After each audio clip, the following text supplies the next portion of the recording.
नमस्कार, आप देख रहे हैं महाबहस। मैं हूं आपके साथ अजय वंश। जिन लोगों को वैक्सीन लग गया वो महाकवच का काम कर रहा है। उन्हें कोरोना नहीं छू पा रहा है और छू भी ले रहा है किसी किसी को गलती से, करोड़ों में एक को, तो कोई असर उस पर नहीं कर पा रहा है। कोरोना की एक नहीं चल पा रही है वैक्सीन पर। अब जरा सोचिए, जैसे ही वैक्सीन आया था तो राजनीति की आंधी भी आ गई थी। लोगों ने क्या क्या सवाल नहीं उठाए थे।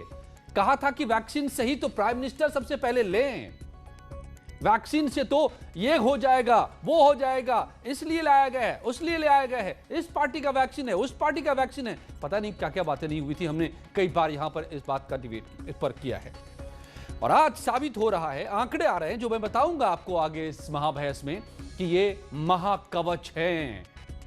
जिसने वैक्सीन लिया उसका बाल बांका नहीं हो रहा है। लेकिन आज भी राजनीति हो रही है इस पर। क्यों? आज महाबहस इसी पर।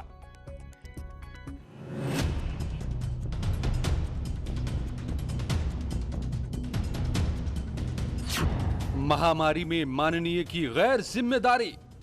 ये हमारी जो परंपरा है, हमारे जो प्रोटोकॉल है, उसके बहुत खिलाफ हो रहा है कि कोई मुख्यमंत्री ऐसी इन हाउस मीटिंग को लाइव टेलीकास्ट करे। ये उचित नहीं है। ये हमने हमेशा संयम पालन करना चाहिए। अगर सर मेरी तरफ से कोई गुस्ताखी हुई है, मैंने कुछ कठोर बोल दिया, मेरे आचरण में कोई गलती है, तो उसके लिए मैं माफ़ी चाहता हूं। जो भी हमें निर्देश दिए गए हैं उन निर्देशों का हम पालन करेंगे।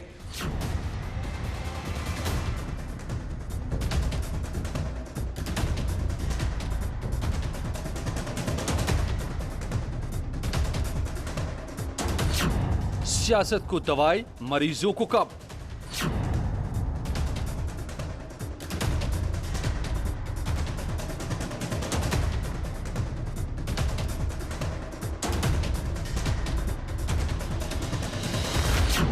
महामारी पर राजनीति अब बस भी करो।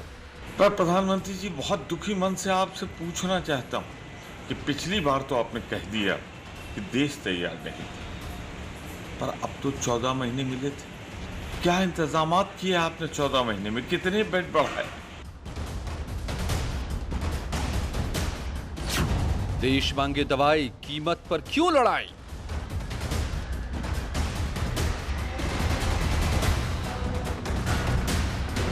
महाबहस इसी पर।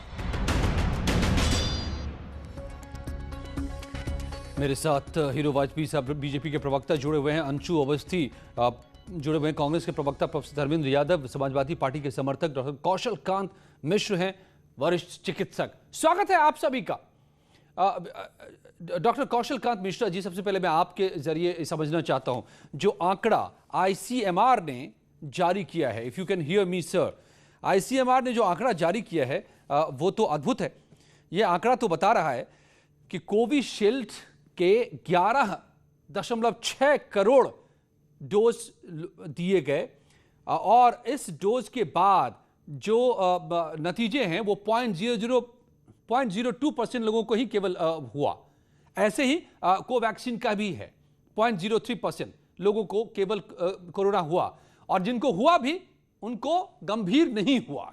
यानी ये महाकवच है, हमारे वैक्सीन है, ये साबित हो गया ना।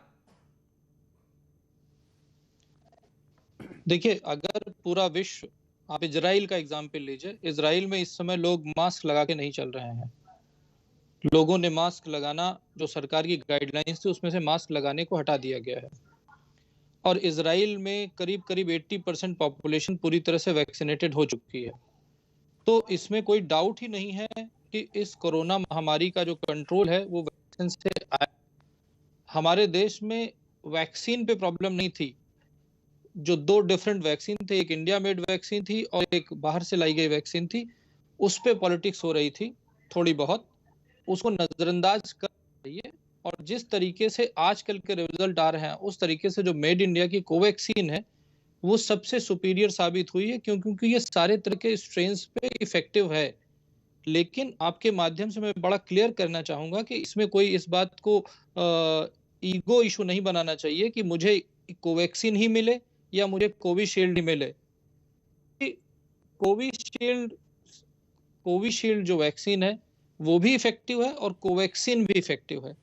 अभी के हिसाब से जो एज एक्सपर्ट मेरा ये मानना है, जिसको जो मिले वो लगवा लेनी चाहिए। नो डाउट कि कोवैक्सीन का अदर स्ट्रेन, जो म्यूटेंट स्ट्रेन है या जो नए स्ट्रेन आ सकते हैं, उन सब पे इफेक्ट, ब्रॉडर स्पेक्ट्रम है उसका कोवैक्सीन का, जबकि उतना ब्रॉडर शायद नहीं है, या कोई भी दूसरी वैक्सीन में इतना ब्रॉडर नहीं है।